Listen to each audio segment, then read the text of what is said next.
Hello guys, welcome back to my channel.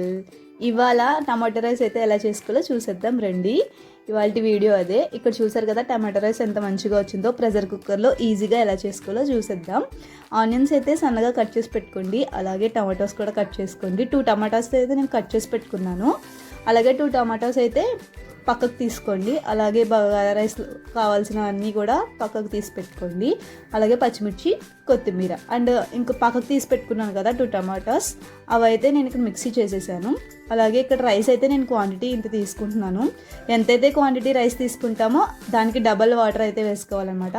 Cooker అయితే stove మీద పెట్టేసి అందులో కొద్దిగా ఆయిల్ అయితే వేసాను. అలాగే అందులో కొద్దిగా ఘీ కూడా వేసాను. హోల్ మసాలా కూడా అందులో వేసేసి కాజుతో పాటు ఫ్రై చేసేసుకుంటున్నాను. అది ఫ్రై అయిన తర్వాత కొద్దిగా అందులోనే ఆనియన్స్ కూడా వేసేసి మంచిగా ఫ్రై చేసేయండి రెడ్డిష్గా అయ్యేంత వరకు. అందులోకి ఇక్కడ నేను పక్కనైతే బియ్యంని అయితే కడిగి పెట్టుకున్నాను.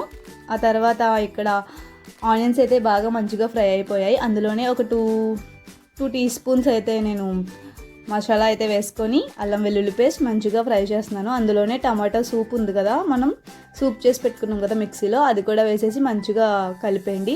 నూనె పైకి వచ్చిన తర్వాత అందులో పచ్చిమిర్చి, టమాటా అండ్ కొత్తిమీర కూడా వేసేసుకొని మంచిగా మగ్గనివ్వండి. ఆ ఆయిల్లో మంచిగా ఫ్రై అవ్వాలన్నమాట. ఈ టమాటాయే కదా దీనికి, టమాటా రైస్కి.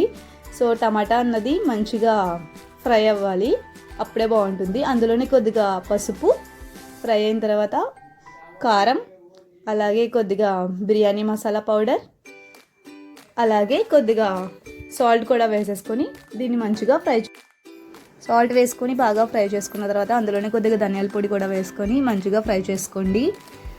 ఇప్పుడు ఇలా నూనె పైకి తేలిన తర్వాత మనం తీసుకున్న రైస్ని బట్టి దానికి డబల్ వేసుకోండి వాటర్. కుక్కర్లో అయితే డబల్ అయితే వేసుకొని ఇప్పుడు సాల్ట్ సరిపోతుందో లేదో కూడా కరెక్ట్గా ఇప్పుడే చూసేసుకోండి. నాకు కొద్దిగా తక్కువగా అనిపించి మళ్ళీ వేసుకున్నాను అనమాట కొద్దిగా సాల్ట్. అలాగే అందులోనే రైస్ కూడా వేసేయండి. నానబెట్టుకున్నాం కదా, ఆ రైస్ని కూడా కుక్కర్లో అయితే వేసేసి ఒకసారి మంచిగా కలిపేసి కుక్కర్ విజిల్ అయితే పెట్టేయండి. కూడా టేస్ట్ చూసుకోండి, సాల్ట్ కూడా మంచిగా కలిపేసుకొని కుక్కర్ అయితే మూత పెట్టేసుకోండి. మూత పెట్టి ఒక 2 విజిల్స్కి కరెక్ట్గా ఆఫ్ చేసేసుకుంటే కుక్కర్లో సరిపోతుంది, ప్రెషర్ కుక్కర్లో. ఇప్పుడు నేను 2 విజిల్స్కి ఆఫ్ చేసేసుకుంటాను. ఆఫ్ చేసేసుకున్న తర్వాత చూడండి, మన టమాటో రైస్ అయితే మంచిగా రెడీ అయిపోయింది. ఎంత టేస్టీగా ఉందంటే చాలా బాగుంది. మీరు కూడా ట్రై చేయండి. మీరు కనుక నా ఛానల్ని ఫస్ట్ టైం చూస్తున్నట్టయితే నా ఛానల్ని తప్పకుండా సబ్స్క్రైబ్ చేసుకోండి. వీడియో నచ్చినట్టయితే లైక్ చేయండి. మరిన్ని వీడియోస్ కోసం వెయిట్ చేయండి, ఇంకా నెక్స్ట్ వీడియోస్ వస్తూ ఉంటాయి. Okay guys, bye. మళ్ళీ ఇంకో కొత్త వీడియోతో మీ ముందైతే ఉంటాను. Until then bye.